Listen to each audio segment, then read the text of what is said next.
Hello and welcome to the Four Wheel Dive Podcast. I'm Tim Masso. He is Kyle Lindsay, YouTube's original King of Cars.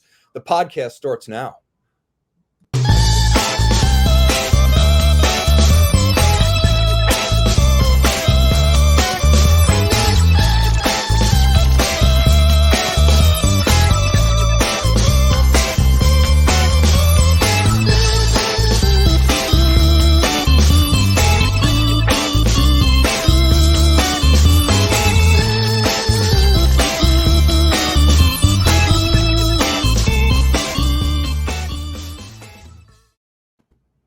All right, Kyle, we are doing a garage check. What's in the garage?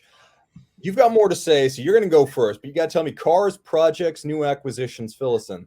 Oh my goodness, where do I start? Which shop? Which garage? Let's start with the Ford. Let's start with the Fairlane Crown Victoria, because I think that's probably the most charismatic car of the moment. It just broke on YouTube. Tell us a bit more about this. Yeah, so it's a 1956 Ford Fairlane Crown Victoria, an absolutely beautiful car. I've always wanted something from the 50s just because, especially mid to late 50s, because it was such an iconic time of automotive design. You were coming out of World War II, so, manufacturers took a while to catch up and, start new trends and whatnot. And you really saw pretty much everybody across the board pushing the envelope with just the most, crazy styling, the big fins, the bigger the car, the better. I mean, one of my bucket list cars is a 59 Cadillac. But I actually found this Crown Victoria locally, and I just couldn't pass it up because for me, there wasn't a particular car of the 50s except for a 59 Cadillac, but that's like unobtainable nowadays. But I was looking more for something that was a perfect representation of the era, the right colors, the right options, the right styling. And Chevrolet, they had the 210, the Bel Air, all the different variants of that body style, the Tri-5s. Everybody knows what a Tri-5 Chevy is. And Ford had the Fairlane and a bunch of different body styles to compete against, the Chevy counterparts. But Chevy didn't have something like the Crown Victoria that, the Crown Victoria was just so unique with the crown of chrome, as they call it, and just how the roof line is shaped. I mean, it's just such a pretty car. Like, you just got to check out the video. Yeah, I recommend that because if you don't know what Kyle's talking about, you haven't seen the greatest B-pillar in the history of the world that turns the Fairlane into a Crown Victoria. Absolutely. And, I guess I'm lucky because I can say for once I've seen something that you haven't seen, because you mentioned in your introductory video that there's also a Skyliner with a transparent roof over the front seats. And I actually did see one of those at the Amelia Island Concours auctions. But I mean, that gives you the kind of idea of like where those cars show up. Oh, it's awesome. And it has not been entirely without grief. There was a bit of an episode just recently on Instagram. Yeah, with old cars, there's always something, it's this car was restored in the late 2000s, and it's a very nice restoration, but it has been used over the last, bunches of years, and it had sat for a while, and with sitting a while comes issues and leaks and all that kind of stuff. So I have had to go back and fix a bunch of things, do a bunch of basic maintenance stuff. What Tim is talking about, my the ram for the power steering system just blew a seal, so I came in, it was leaking, but I came in the shop the other day and there's just a massive puddle of fluid on the floor. I was like, that's nice. So I've ordered parts, but I'm like 2 weeks behind of being able to finish it with everything else that I'm doing. So, there's a trade-off. It's a wonderful experience of being able to drive just a time capsule, but you got to fix a lot of stuff all the time. Yeah, I mean, but at least it loves you because it marked its territory. Absolutely. It's fine. It's all good. So, yeah, I mean, you've got a lot going on in the garage. Tell me a little bit about that T-Bird behind you.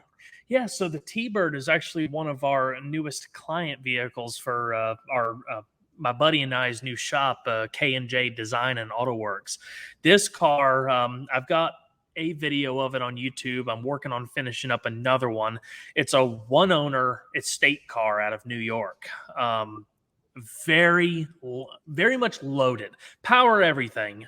Extremely original. Beautiful car. It's got some rust on the rockers and rear quarters, New York stuff. But other than that, the car is spotless.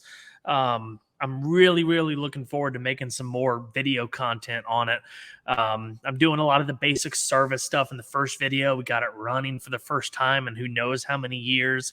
And I just finished redoing the entire fuel system. I'm just waiting for the carburetor to come back so we can really get this thing running and hopefully get it movable under its own power. Yeah, definitely. Well, I mean, there's a lot of similarity between the Fairlane and the Thunderbird mechanically. Does it help to have them both at the same time? It's amazing how similar the two cars are. So 56 Thunderbird, 56 Fairlane, you can see how much the Thunderbird, which came out in 55, influenced Ford's general design language, especially for their big cars. I mean, the taillight assemblies are the same.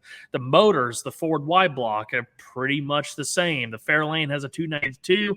This Thunderbird has a 312. From the outside, you can't tell a difference, but the Thunderbird was available with a 292, and actually on the front, the fenders of the Fairlane, it's got Thunderbird V8 written across it. So that was one of Ford's big selling points. Like, look at all of this Thunderbird stuff we crammed into this big car for sportiness. Yeah, well, the funny thing about the first generation Thunderbirds is I think when most people think of a Thunderbird, even though it went through innumerable different iterations over 11 generations, people think of those first 3 years of the Thunderbird, the 55, the 56, and the 57, and almost nothing else. Yeah, I mean, the original baby bird, because, the Thunderbird was the direct competition to the Corvette. And the Corvette, especially in the first few years, if you actually find one of those, they command big dollars. Now, the Thunderbird, the first generation, hasn't quite caught up to that, but the market has definitely increased in recent years, and you can pretty much buy every part of this car in the restoration market, which is fantastic. It's such a pretty car. The biggest downside, they're extremely small on the inside. They have less room than I would say it's comparable probably to a first generation Mazda Miata. Very tight. Steering wheel is in my chest just about, but it's just, there's nothing else like it. And after the first gen, Ford went more upmarket luxury with the Thunderbird. And aside from the last generation, the retro futuristic Bird, yeah, the retro bird that came out in 2002, this was the only generation that was just a two-seater. They went four-seater from now on. The Corvette stayed for performance. The Thunderbird went for luxury. Yeah, and when we talk about resto mods, I'm going to mention my beloved third generation Thunderbird. They made it into a fake two-seater with a tonneau cover, but we'll get there in time. Yep. Yeah. So let me know. Okay, you've got the two Fords now, and those are going to remain more or less stock, but you got some projects too. Yeah, there's all sorts of stuff in here. I was just counting it earlier. I've got 5 vehicles in the shop right now. 2 of them are clients. But as far as my I say main project, I've got a lot of projects. The 2 big projects in the shop at the moment is my wife's 69 Chevrolet Chevelle.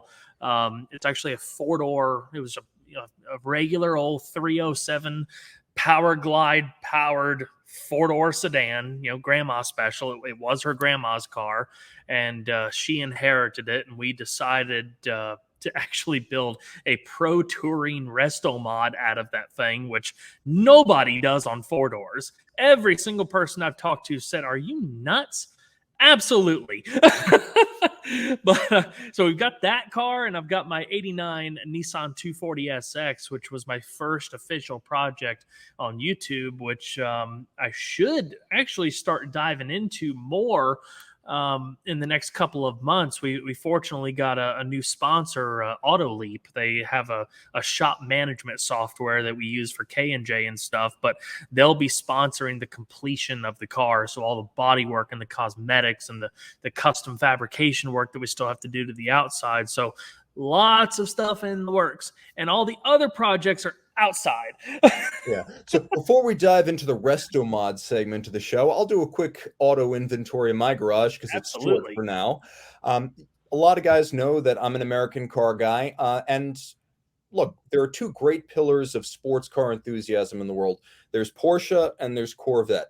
And for me, it's Corvette. So I've got a 2002 C5. It's the Corvette I grew up with in the 90s.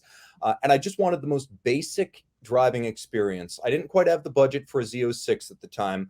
So I'm like, look, I want the base suspension. I don't want multi-valving. I don't want 20-year-old Magna ride. I don't want to have to deal with that. I want a V8. I want a 6-speed. I want rear-wheel drive. I went with the 2002 because they're a little bit better sorted than the early cars. I think from 2001 forward, you don't have to deal with this weird Bosch ABS traction management system that can't be replaced or rebuilt. So fortunately, the one in the 2001 forward can be. So I got that.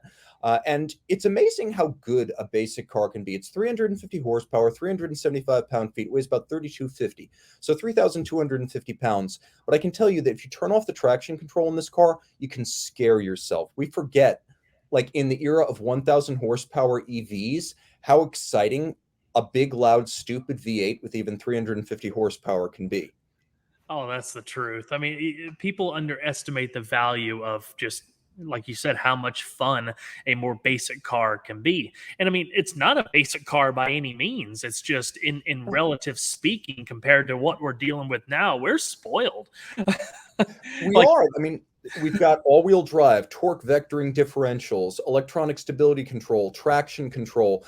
I mean, you get, everything has an automatic transmission, even hardcore sports cars. So when you're like, dear God, if I were to like put this thing in first at highway speed, I would blow the mill. I Like I could know. do that. There's nothing stopping me. It's almost No. scary to think. Oh, it's awesome. And it's just a lot of fun. So, guys, if you're out there and you've got like $15,000 to $20,000, go out, get yourself a really good C5 Corvette. You don't even have to bother with the Z06 unless you're going to a track or like a grid life type thing. You're gonna have a lot of fun with the basic Chevrolet Corvette 6-speed. It's a T56 behind an LS1. That's where the legend started. And you're just gonna have a hell of a good time with enough space for 4 people in a 2-seater car. You've got so much luggage under that hatch. I would love to find me a T56 to have on hand just for a side project at some point. Oh my gosh, yeah. You know it for a fact. Like if you're going to do like any old car, you're going to fit a modern LS1. You're not going to do like some sort of automatic transmission cruiser. Do a T56. It's the way to go. You can find them. They're relatively compact. In the Corvette C5, it's in a transaxle location, which is kind of cool because it's in the back of the car like a Ferrari Daytona. Yep, But yeah, just an unbreakable transmission. The C5Rs, I think, used them at Le Mans. So if they couldn't break it with Ron Fellows and Johnny O'Connell, you're not gonna. absolutely. So Resto mods, then. I think we already broached it, but tell me a little bit about the Resto mods you've got going on right now, or at least the ones that are closest to being finished, or alternatively, the most entertaining. Yeah, so I love this topic. I could probably talk way longer than what we have time for today.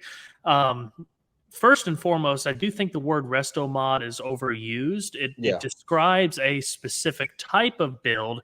You are basically restoring and modifying a classic car. Now, that is a very high level deal. There are so many facets to resto modding something. I mean, it'll make your head spin. Um, there are times where it's appropriate, there are times where it's not appropriate, and everybody's got a different definition of what it means. And I've probably overused it myself on YouTube describing my own builds. But I mean, the basic definition of resto mod, if you're restoring and modifying, it technically works. Yeah. Okay, before we jump into what you're resto modding, a couple of ground rules, because a lot of people react the wrong way to resto modding. Yep. We're not taking matching numbers ZL1 Camaros and dropping in LS1s. No. We're not taking E-type lightweight Jaguars and dropping in LS1s. It's always an LS1. But my point Right. is, we're not taking something that's super rare or super important or completely intact and bastardizing it. We're taking cars that are needy to begin with or just not that interesting. Absolutely. Yeah, that was good. That was going to be my first thing that I was going to talk about. So I mean, number one, when is the resto modding appropriate? I personally believe resto modding is most appropriate if you, like you said, if it's not some high dollar car that is worth more in its original condition, like the Thunderbird behind me. If it has already been kind of modified to the point where it just doesn't make sense reverting it back to stock, you might as well just keep on the path, and you can still have the original motor but improve it a little bit. Maybe throw a Holly Sniper fuel injection system on it, or put power disc brakes on it or something like that, to where you're not really taking away the car's original character, but you're just enhancing the overall experience, making it safer, making it more reliable.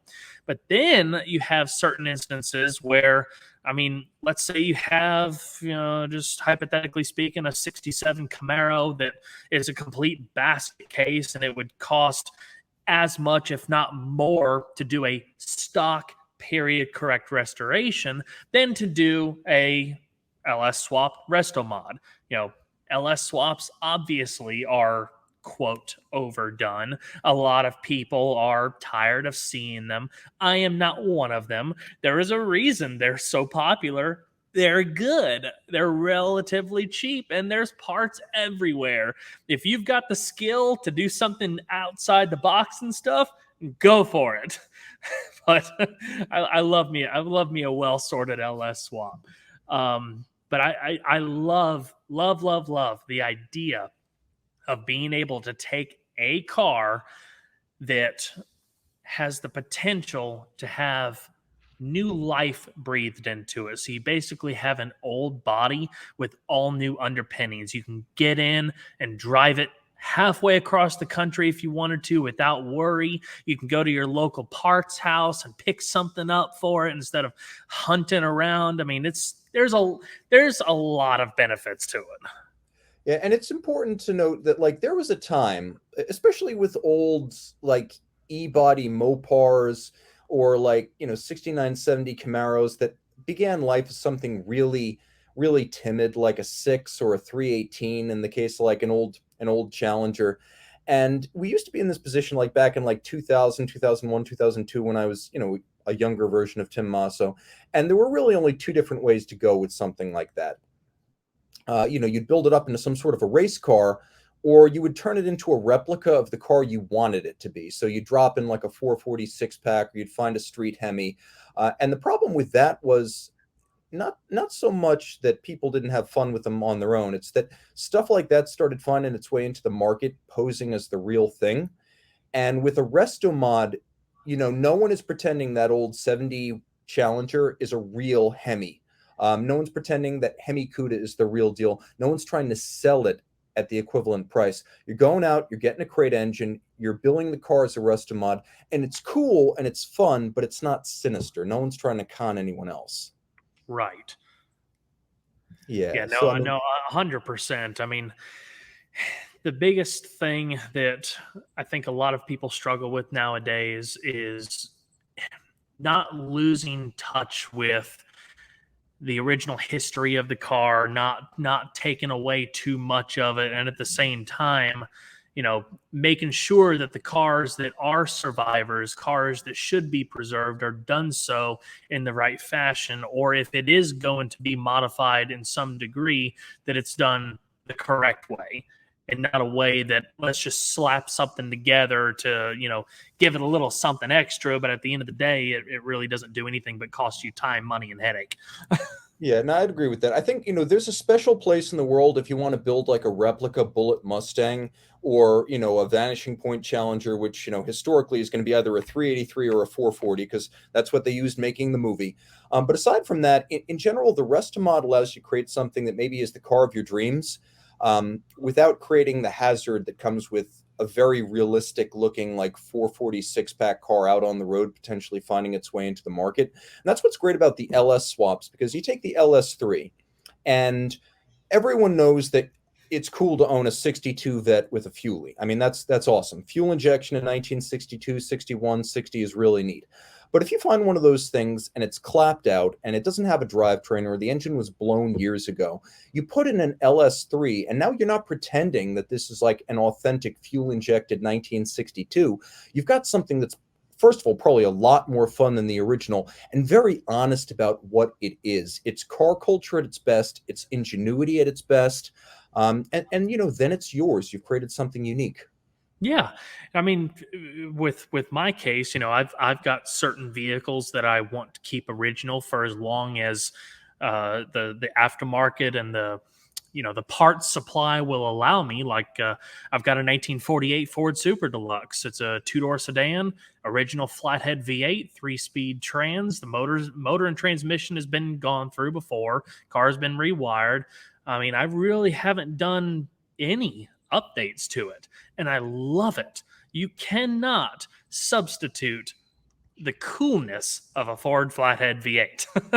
And the thing still has manual drum brakes. It's I've driven it on the highway before. It's an absolute scare. But it's fun. It's just an experience that you cannot replicate. So no, that is not appropriate for me to resto mod that because it's a time capsule. But with the 56 Crown Victoria, it is still pretty original, but somebody swapped out the original teapot carburetor for an Edelbrock, and it's got some other things that's been done to it and stuff. So it has already been touched. I don't want to change the motor. I don't want to do anything like that because I like the Y block. It's a cool motor, and that car is valuable enough to keep it as original as possible. But like I was talking about before, about putting one of those self-learning fuel injection systems on it, toss that on it. It just makes it more reliable, gives it a little bit better performance. And at the end of the day, it still looks like a carburetor. So you're not taking away from that original look. Yeah, and that's another issue I think that comes to mind with resto mods because there is this world of like the high-end resto mod where you can send your W198 300 SL to AMG and they'll actually drop in any modern AMG engine, you want. And I'm sure the engineers are crying as they do this, but revertibility is important. If you take something that's got real value that still has a lot of original fabric left, you've got to make sure that the modding is reversible because there's some Rubicons, you cross where you either change the body or change the frame, or you make internal changes to the engine that a speed shop would make. With something like your Fairlane, you're going to make changes, but they're revertible. Right. Absolutely. And I think also we're sort of heading in that direction. I, I'm not sure I would ever push the button on this, but some people can go to Aston Martin these days and they'll install an EV conversion so you can like take your car into the center of London when they start phasing out, gas powered cars. That sort of thing needs to be revertible too. You need to be able to put the car back together. Right. Yeah, there comes a point where uh like you just have a lot of money to throw at something to make your dream car and stuff, and whether that's the right thing to do on said vehicle or not, it's irrelevant because you do what makes you happy. But if you're looking to get real money out of certain vehicles, I mean, it doesn't matter what you do, resto modding will kill it. Yeah, there used to be in the Volkswagen Beetle community. Once upon a time, everyone knows the Carmen convertibles because I mean Carmen converted VW convertibles lived on into like my era with the Golf and like our lifetime. But originally there were two suppliers. One was Carmen, of course, and then one was Hebmuller. And Hebmuller was a much more high-end, low-volume outfit. And the cars they made were more luxuriously equipped, more distinctively rebodied, and they were visibly different. And then at one point, the whole factory burned down and there were no more of them. But the thing is, some people started getting it through their head that they could take split window early 50 bugs, which have a lot of historical value in their own right. And because that was the basis for like a Hebmuller conversion, they would just chop that, make all the same changes, create the body panels where necessary, and do like a replica Hebmuller. But the cost was a split window bug, which is itself important and hard to find and rarely preserved. And I think in the end, like the bug community came down against that because the original car is more valuable than the fake version of the Hebmuller you convert from it. And there's a lot of instances where that is simply the case. And at the end of the day, you can argue with people all day long on, if this is right or that's right. At the end of the day, it just boils down to personal preference. I mean, there's sometimes, a group of people like, there's always purists in every corner of our hobby, so to speak. And we all like what we like. I don't want to see, an original Ford flathead pulled out for a Chevy small block, but people do it all the time. It's just a difference of opinion with a lot of it, really. It's kind of funny from like a car culture standpoint. Remember that old Beach Boys song, Little Deuce Coupe? In the song, the car still had the Ford flathead, which is almost never like the case. I know. Little Deuce Coupe with a flathead mill. And, the funny thing was then on the cover of the album, they had a picture of a car with an Oldsmobile supercharged. So, it can't be helped. That's awesome. So now let's talk about dream resto mods. Like, okay, let's say you're a few years down the line with the garage, business is thriving. You've got the resources to pretty much call your shot. What does that dream resto mod look like? Where do you start and where do you end up? Well, seems like my car purchasing adventures has been unpredictable over the last couple of years. There's a lot of potentially good deals out there, So let me focus that discussion onto what I have in front of me. So potentials that I would like to tackle at some point. First and foremost, I've got a 49 Studebaker Commander Regal Deluxe Starlight Coupe. Big word, big name. Really cool car. I found it by accident when my wife and I went to look at an old international pickup that ended up being too much of a rot box. I had never seen one of these cars before, and if you've never seen a Studebaker Commander Starlight Coupe, definitely check it out. It's got they came out in 1947 in both the Champion and Commander, which is basically the same car, but the Commander was more of the top of the line. It had longer, more substantial looking bodywork in the front. It had a larger flathead six. It was just the cream of the crop. Studebaker was actually the first American car company to come out with an all-new car post-World War II. Fun fact. But this car is a complete car. It is not without its issues. It needs total restoration. But the original motor has a big, giant hole in the side of the block. Rod through the block? Yeah, the inners became outers at some point. I actually have the rod that came out of the motor, which is awesome. It came out with such force it blew the generator bracket almost 90 degree. That one died a hero. I know, but I've actually been collecting parts for that car for the last couple of years. I've got a lot of new old stock body parts, all the rubbers, a lot of trim. And I envision that as a sweet resto mod because Studebakers are cool. Studebaker has still to this day, a very passionate fan base. Most of the people who like Studebakers like to see them all Studebaker, which I like to drive my cars. I want to be able to get in it and go. I don't want to have to try to track down Studebaker parts, which, depending on what it is, there's a lot of stuff still available, but there's also a lot of stuff that isn't. So I envision that car as a really cool resto mod. I don't know what powertrain I would go with and stuff, but I've just been trying to focus on the core parts of the car, the cosmetics that is hard to find. So that's my number one at the moment. And so if Kyle has his way in like a dream world where everything is possible, Studebaker R3 powertrain. Yeah. Anything's possible. Absolutely. I'll just throw all the monies at it. Okay, so maybe we just take like a supercharged 289 and we'll start there. Yeah. Start there. Or just find another Ford flathead V8 somewhere and shoehorn that in there. So at least it'll be period correct. Yeah, well, if you're gonna go period correct with a flathead, go exotic. Find the V12 flathead from like a Zephyr. I know where one's at. Oh, there, you got the hookup. Now you have to do it. Crystal and I got so close to buying a 47 Zephyr. The motor wasn't locked up or anything. It didn't have a title, so I'd have to get one and all that stuff. But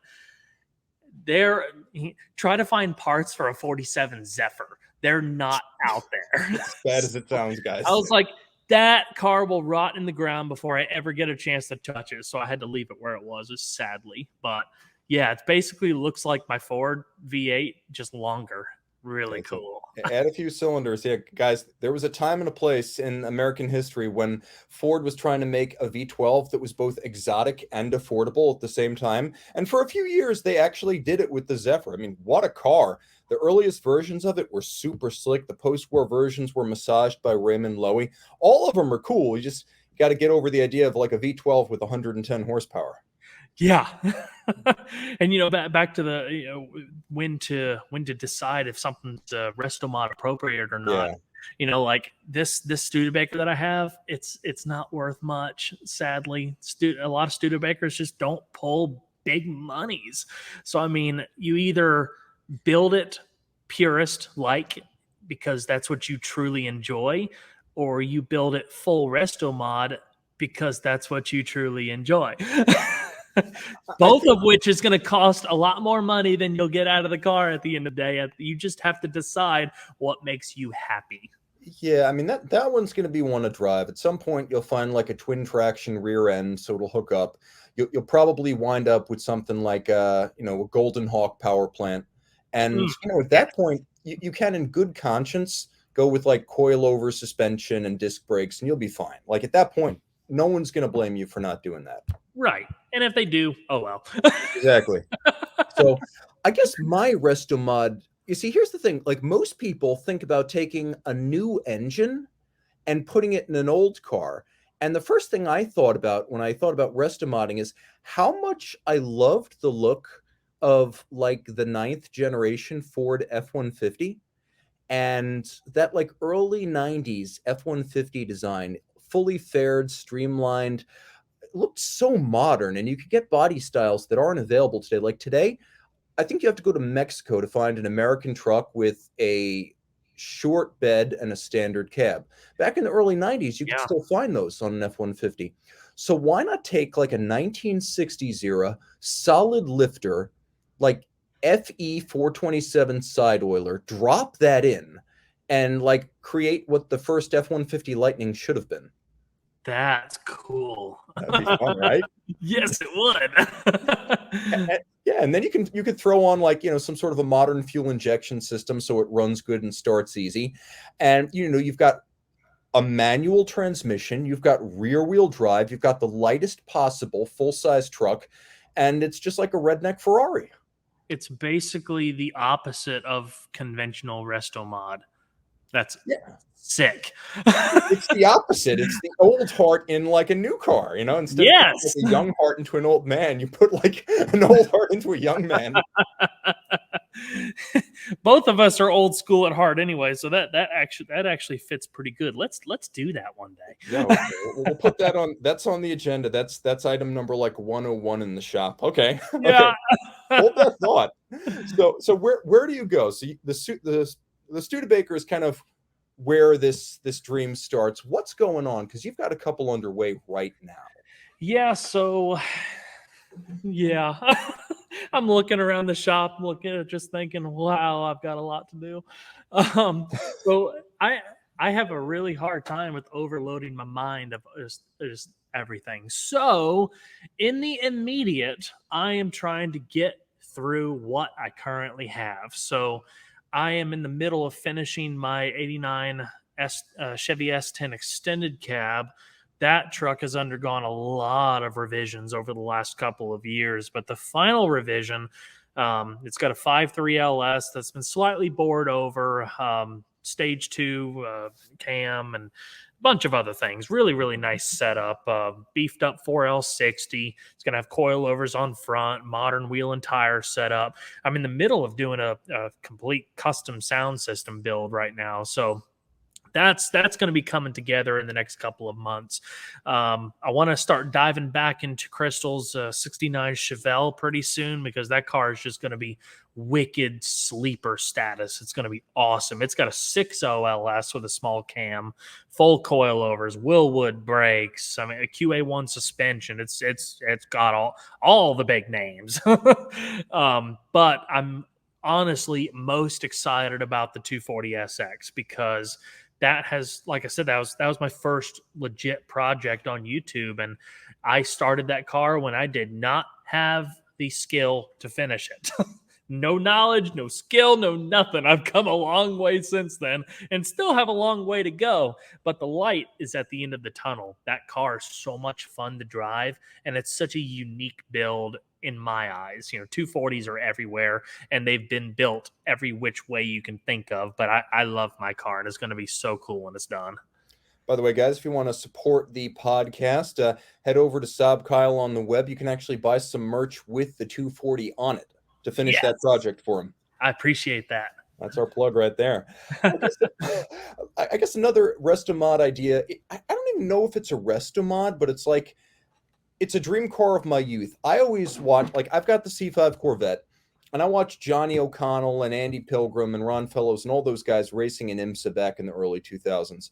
And I always thought that it would be great to actually have a 427 powered C5, because they had the K-Tech powered, like Pratt and Miller built C5R. And, C5 was cool and all.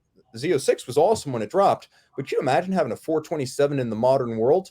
Well, with the C6, Z06, that happened. You've got the LS7, find one that crashed backward, pull the engine out. You've got the wiring harness, you've got the engine, you've got a transmission that should be just basically a plug and play into a C5, because a C5 is a C6. I don't know if that's a Restomod or if that's just a hot rod, but that would be really cool. Let's call it a modern hot rod. Because back in the day when the hot rod culture first came out, they were just, I mean, think about the 70 years, 60, 70 years that passed since then, and all of the stuff that is available at our fingertips. Back then, they used what they had. They had a relatively narrow scope of vehicles to pick and pull parts from. So it was, the name of the game is creativity. And I think that is what is lacking mainly out of our car culture now. Like we said at the beginning, we're spoiled. We need to get back to those creative roots. Just because it's, may seem silly to some, doesn't mean it's silly. It's different. It's cool. And that's what I love about Restomodding. It's completely up to your interpretation. Yeah, and it's funny because you mentioned back in those early days the inventiveness people had. Allard put Cadillac engines in little, cycle-fendered British sports cars, and they raced with that. There were people who were taking late model post-war Fords and dropping in the Cadillac 331 overhead valve V8. And actually, Briggs Cunningham wanted to race one of those at Le Mans, and they told him he was too clever. They said, you can't race a hot rod. You've got to race, a car that uses its own engine. And so he wound up racing an actual Coupe de Ville, and it finished 10th. But I mean, that's cool. So that's when he started building his own cars, and that's when he switched over to the Chrysler Hemis. He's like, I'm going to call it a Cunningham. I'm going to say this is my engine. The two things will be built together, so it's not a hot rod. Prove me wrong. That's so sweet. Oh, the gears are just turning like crazy right now. I'm sorry. I don't mean to add to the list. I know you've already got a lot going on. The list grows. How about, okay, so I got a friend who has a Singer 911, and I would say that in the world of resto mods, you could say they're overrated, you could say they're overpriced, and they might be all of that, but certainly the best known super premium resto mod is what Rob Dickinson is doing with Singer Reimagined, taking 964 era 911s, and with a cost no object approach, everything is remanufactured, nut and bolt, all the parts custom, bodywork in carbon fiber, Ed Pink racing engines, all sorts of stuff. So maybe in that spirit, I would take my all-time favorite Thunderbird, which is the Bullet Bird. They only made it from 61 to 63. I'm not going to take like an M Code Tri-Power. I'm not going to take an original Sport Roadster. I'm going to find a convertible that's just busted, drivetrain blown or missing, gone for years. It doesn't even have to be super original interior, but what I'm going to do, and now we're talking Singer level budgets, is I'm going to get a vintage 1960s Ford 427 single overhead cam. I'm going to, oh, yes, I did. Oh, yes, I did. Ooh. I'm going to install that, and I'm going to plug in a 4-speed and like a 9-inch rear end, modern Oh, coilovers, disc brakes, and then I'm going to fit like the Sport Roadster tonneau kit to make it look like a 2-seater, and a cost no object interior job. But that would be like the dream. That's like that's the that is Bugatti of Resto mods. awesome. Yes. Yeah, I get people asking me all the time, like, when it comes to planning the initial stages of a build, because let's be honest, there's like 1% of people out there that can have a no cost. Yeah. Don't worry about it. Just take my money and go. But like trying to figure out what the right direction to take your resto mod, because there are limitless opportunities out there as far as upgrades, motors, brakes, transmissions, interior parts, electronics, technology. I mean, just so on and so forth. So, trying to focus your efforts and prioritize what money needs to be spent where is very challenging. I actually, interestingly enough, we had a 72 Chevelle here not too long ago that originally had a 383 stroker, and another shop had installed an LS3 and 6L80 out of a 5th-gen Camaro. And the car was pulled from said shop and brought over to our shop to be finished. So the motor and trans and the car hadn't been wired yet. So my business partner, Joe, built a custom harness for it that in particular allowed the bump shift feature of the 6L80 to work in this 72 Chevelle. So not only does it have an automatic, I mean, like we were talking about before, if we could put a T56 manual transmission, fun. But if you have just a regular automatic, Yeah. but a newer automatic that has the capability of bump shift or slap shift or whatever you want to call it, it is totally doable, and it brings that newer functionality into it. Oh yeah, without a doubt. I mean, my fantasy Thunderbird, like you got to figure out how to redesign the center console. Stuff's going to have to be custom made. How do you fit a third pedal in the wheel well? Like, Yep. that's all like crazy stuff. But in the realm of possibility, being able to do fabrication at a local level and take parts that are good, like take a 6L80, which is a great transmission for a hot rod build, which is modern, which doesn't have the inefficiencies of, like, people love the Power Glide because it can take unlimited power, but it's also incredibly inefficient. A modern lockup torque converter, gives you the ability to do things that, hot rodders in the 50s and 60s couldn't have imagined. And the vehicle will be that much better for it. Right. I mean, it can be very overwhelming with trying to figure out this and that and whatnot. People in the 40s and 50s, they didn't have that much stuff to think about. Oh. It was all mechanical. It was all in your adjustments and carb tuning and spark plug gap and all that kind of stuff. Now, woo! It's funny, like all the stuff that used to be hard, like decoking a cylinder head at 30,000 miles, adjusting timing on mechanical ignition, rebuilds before 100,000 miles. Cars don't need any of that anymore. Nope. Now the hard stuff is getting through the electronics, or, the hard stuff can be, trying to make new electronics work in an old car. And there's solutions for that too. Like if you're talking about LS swaps, for example, Yeah. there are companies out there that make swap harnesses to where you literally have to plug in all the sensors on the LS, plug in the adapter to the whatever vehicle's chassis harness that you're using, literally plug it in, plug in a remapped, base mapped ECM or whatever, and just go. You can do that. There are self-learning systems out there, like I have a Holly Terminator X Max system in the S10, being that has a cam and some different stuff in it. Like, you've got self-learning stuff, which is crazy. But at the same time, if you want to start the foundation of your resto mod with an LS, because compared to a traditional small block Chevy, a just standard LS breathes better. It's a more efficient motor. It's just a better design. The gaskets are nicer. It's just easier to work on. Header bolts are way easier to get to on an LS. But you can get a cathedral port carburetor intake manifold for it. You can, then put one of those Holly Sniper fuel injection systems on, and it'll look like, I mean, technically it would be a carbureted Chevy small block.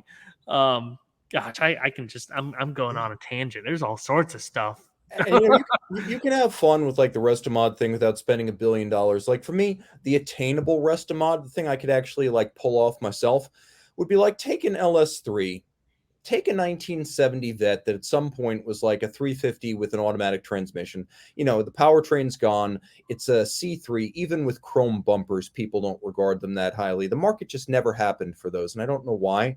But you take a chrome bumper, like pre-1973 car, you drop in a modern, like C6 LS3 drivetrain, and you just enjoy. I mean, it gives you the opportunity to upgrade down the line. There's a million things you can do with an LS. But if you've got the basic vehicle, wiring harness, engine control computer, fuel injection system, like Kyle said, it's plug and play, and it shouldn't be that hard to drop an LS into a previous Chevy small block car. Different eras, but shouldn't be that hard.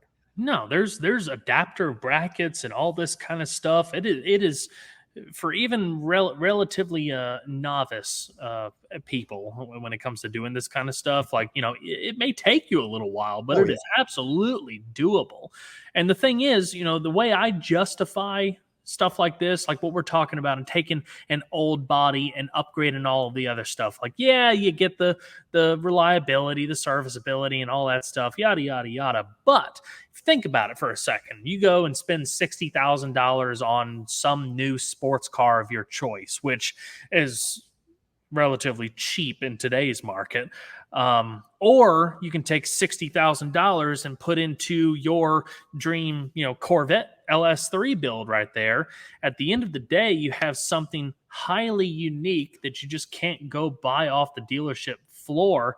And at the end of the day, arguably speaking, that's an appreciating asset at that point. It's not going to just drop off like any new car nowadays, unless you're talking about some special edition new car that's like, whatever. Those are the extreme situations.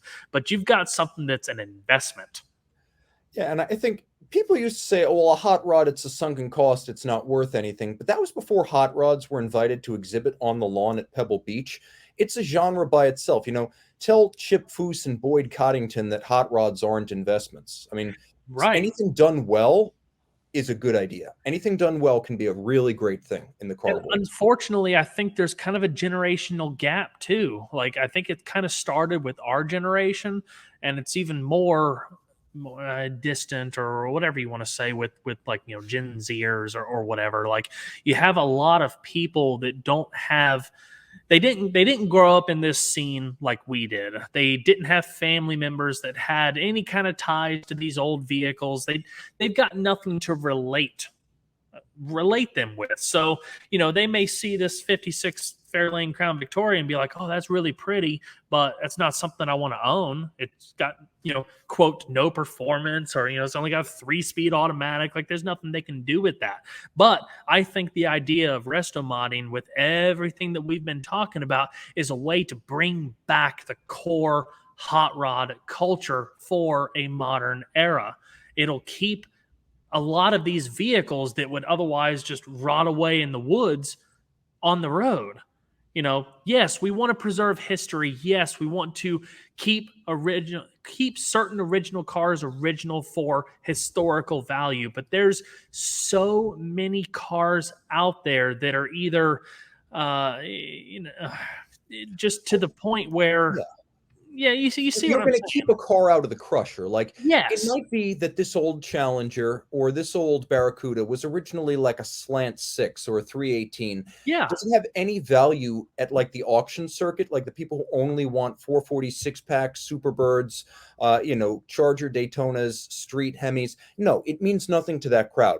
But if you're saving a charismatic old car from getting crushed, recycled, or parted out, then you could actually say that the Restomodding is breathing life back into a car that was probably at the end of its string. I mean, Right. it's not bastardizing something that's sacred. It's taking something that was going to be a lost cause and bringing it back to life. Most people are not going to restore base model cars. And if you're able to buy one of these cars, like let's say, you want your dream Dodge Charger, but you Yes. can't buy it because it's $150,000. You find, that's kind of an extreme example, but you It find one. happens. I remember Right, when those were $5,000 used cars in the early 90s. right. Yeah, 446 pack, all original induction parts in the trunk. It's Okay. it's wild. Yeah. But like, you could take a certain trim level of that vehicle for, buy it for next to nothing. I'm not talking Charger, just vehicle in Sure. general, and then make it your own. And then at the end of the day, you'll have less money than $150,000. Yeah, exactly.